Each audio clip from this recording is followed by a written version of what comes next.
November 3, 2017 Matt Christie November 3, 2017 Matt Christie reflects on Larry Holmes and one of the greatest heavyweight careers in history. Matt Christie reflects on Larry Holmes and one of the greatest heavyweight careers in history. Don't miss any action. Sign up for the free BN newsletters here. Larry Holmes had one of the best jabs in history, superhuman recuperative powers, and intelligence that shone through his extreme talent. Above all, though, he was the right guy at the wrong time. Larry was the fourth of 12 children, and such was the family's poverty, he dropped out of school in the 7th grade and worked at a car wash in an effort to provide support. Larry began boxing at the age 19 and quickly found the art of fighting to his liking. He competed in the 1972 Olympic trials in just his 22nd bout, but after being disqualified against Dwayne Bubbick, he opted to turn professional. In the year 1973, Muhammad Ali, Joe Frazier, George Foreman and Ken Norton were hogging the heavyweight attention at the top, with the likes of Jerry Quarry, Joe Bugner and Ron Lyle scampering around just below. Holmes' arrival on the landscape went virtually unnoticed. But Ali and Frazier were soon aware of Larry, as he honed his skills as their sparring partner, also working with the likes of Jimmy Young and Ernie Shavers while winning fight after fight. By 1978, Ali's legs were feeling the strain of a long career, and Frazier and Foreman had walked away in the years before. The time was right for the unbeaten Holmes to strike, and after beating Shavers in an eliminator, he was matched with WBC leader Ken Norton.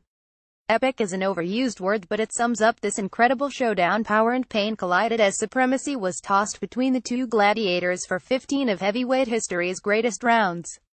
Holmes, who had ignored a torn muscle in his left arm, was adjudged the winner on the cards, and a legend should have been born.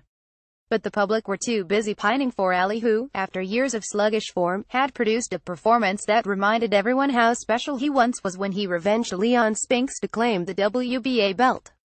But Ali didn't want to fight Holmes, or at least not yet, and retired. Larry turned back challenges of Mike Weaver, Shavers and Scott Ledoux before a 38-year-old Ali came out of retirement in October 1980 to take on Larry.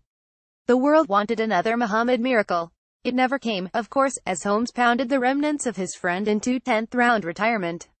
Holmes attacked Ali as sympathetically as the confines of a prize ring would allow, but still, his public assault on a national hero did little for his popularity.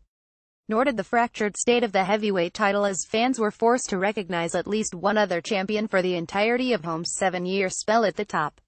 He dominated Trevor Berbick over 15, emphatically halted Leon Spinks in 3, and outclassed white America's hero, Jerry Cooney, over 13 rounds. That bout, from the racially charged build-up largely down to promoter Don King through to the ring walks Holmes, the champion, entered first, was an ugly spectacle, and it is little surprise Holmes grew tired of trying to please the public. Larry relinquished his WBC belt so he could thrash Marvis Frazier in a round before he modeled the newly formed IBF's version of the title. Wins over James Bone Crusher Smith, David Bay and Carl Williams followed, and then, with his record standing at 481 short of Rocky Marciano's spotless total, he lost on points to light heavyweight champion Michael Spinks in 1985. Many felt Holmes deserved the verdict in the rematch, but after losing the split decision he retired in a cloud of bitterness, only to be persuaded to challenge a peak Mike Tyson in January 1988. Holmes didn't disgrace himself. His jab and movement frustrated the young lion at times, but Larry couldn't stay out of range for long enough to avoid a 4th-round knockout defeat.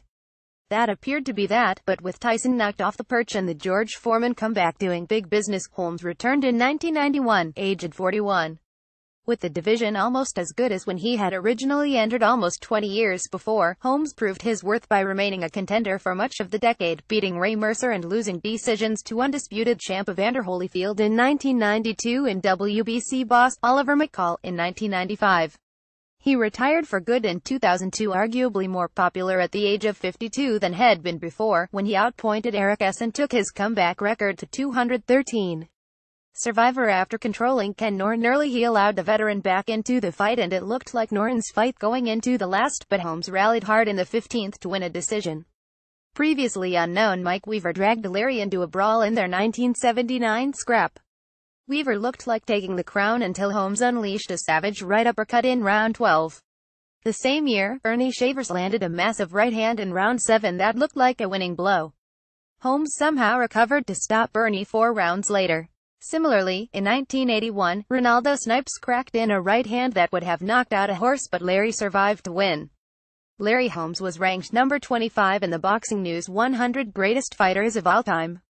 Order your copy here. Read more on this day articles here. Subscribe to Boxing News, established in 1909, and the longest-running publication on the market. Save money and get the best coverage every week. Read more articles by Matt Christie.